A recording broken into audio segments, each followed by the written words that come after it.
پاکستان تحریک انصاف کے جو وکلا ہیں ان کا موقف یہ ہے کہ ہم فوری طور پہ یہ نہیں کر پاتے کیونکہ یہ سپریم کورٹ میں ایک درخواست جانی ہے, توہین عدالت کی درخواست ہے, اس میں بہت سارے فیکٹس ہیں جن کو شامل کرنا ہے. تو صبح تو ہمیں سچویشن پتا چلی کہ کیا ہوا, اس کے بعد فیملی سے رابطہ کیا گیا, پھر ایک ایک چیز پتا کی گئی, سارے فیکٹس اکٹھے کیے گئے, پھر بہت سارے جو صحافی ہیں ان کے ٹویٹس اور ان کی خبریں جو ہیں ان کو حصہ بنایا گیا اس پٹیشن کا. اس کے علاوہ جو وزراء کے بیانات ہیں ان کو بھی حصہ بنایا گیا اس پٹیشن کا. تو وہ ساری چیزیں اکٹھی کر کے سپریم کورٹ آف پاکستان میں اب پٹیشن دائر کی گئی ہے کہ توہین عدالت کی ہے. حکومت نے سپریم کورٹ آف پاکستان کے فیصلے پر عمل درآمد نہ کرتے ہوئے, فیصلہ یہ تھا کہ عمران خان صاحب کو شفا انٹرنیشنل اسپتال میں منتقل کیا جائے, ایک بورڈ تشکیل دیا جائے ڈاکٹروں کا, ان کے تمام ضروری ٹیسٹ کیے جائیں, حفاظت کا پورا انتظام کیا جائے, اور جو بورڈ ہے اس میں عمران خان صاحب کی بہن اور ان کے ذاتی معالج انہیں اس بورڈ میں شامل کیا جائے اور مطمئن کیا جائے. بچوں کے ساتھ جو ہے بات چیت کروائی جائے, فیملی کے ساتھ جو ہے ملاقاتیں کروائی جائیں, چیزوں کو عمران خان کے لیے نارملائز کیا جائے. یہ تھا جناب فیصلہ,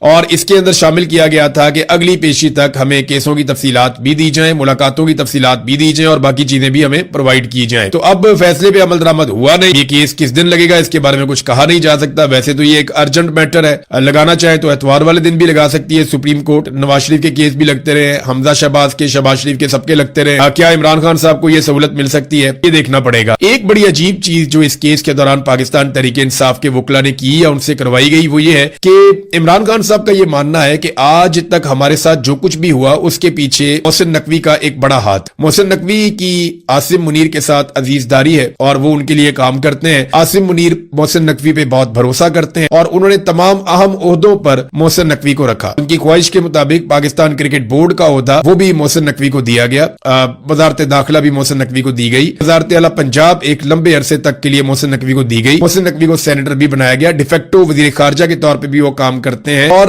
عاصم منیر کے نمائندے کے طور پہ پولیٹیکل پارٹیز کے اندر جو کوارڈینیشن کا عمل ہے وہ بھی ون مین آرمی ہے عاصم منیر کی. محسن نقوی پولیٹیکل فرنٹ کے اوپر یا حکومتی معاملات کے اندر مداخلت کرنے کے بارے میں. تو عجیب بات یہ ہے کہ عمران خان صاحب ہمیشہ یہ کہتے ہیں کہ محسن نقوی ذمہ دار ہے, جو کچھ بھی ہمارے ساتھ ہو رہا ہے اس میں ایک مین ذمہ دار یہ آتا, لیکن پاکستان تحریک انصاف نے علاج کے معاملے پر انہیں کلین چٹ دے دی ہے. توہین عدالت ریٹ میں محسن نقوی کو فریق ہی نہیں بنایا, اس کا نام ہی نہیں دیا گیا. اور حالانکہ حکومت کی جانب سے جب پٹیشن دائر کی گئی یا نظرثانی اپیل دائر کی گئی تو اس میں محسن نقوی کے زیر کنٹرول جو شخصیات ہیں یا ادارے ہیں انہوں نے وہ نظرثانی اپیل دائر کی. یعنی اسلام آباد کا جو کمشنر ہے یا اسلام آباد کے جو باقی لوگ ہیں یا آئی جی ہے, یہ سارے لوگ کس سے تعلق رکھتے ہیں؟ یہ لوگ تو تعلق رکھتے ہیں محسن نقوی سے اور محسن نقوی کے کنٹرول میں. تو وہاں سے پٹیشن جاتی ہے, لیکن محسن نقوی کو جو ہے وہ کچھ بھی نہیں کہا گیا اس میں. علی امین گنڈا پور صاحب بھی کہتے تھے کہ محسن نقوی بہت اچھا آدمی ہے, سہیل افریدی بھی کہتے ہیں بہت اچھا آدمی ہے. اب ایسا لگتا ہے کہ جو قانونی ٹیم ہے پاکستان تحریک انصاف کی, انہوں نے بھی یہ تسلیم کر دیا کہ محسن نقوی بہت اچھا آدمی ہے اور یہی عمران خان کو رہائی دلائے گا, کیونکہ علی امین نے کہا تھا سب سے زیادہ کوشش محسن نقوی نے کی ہے. تو اب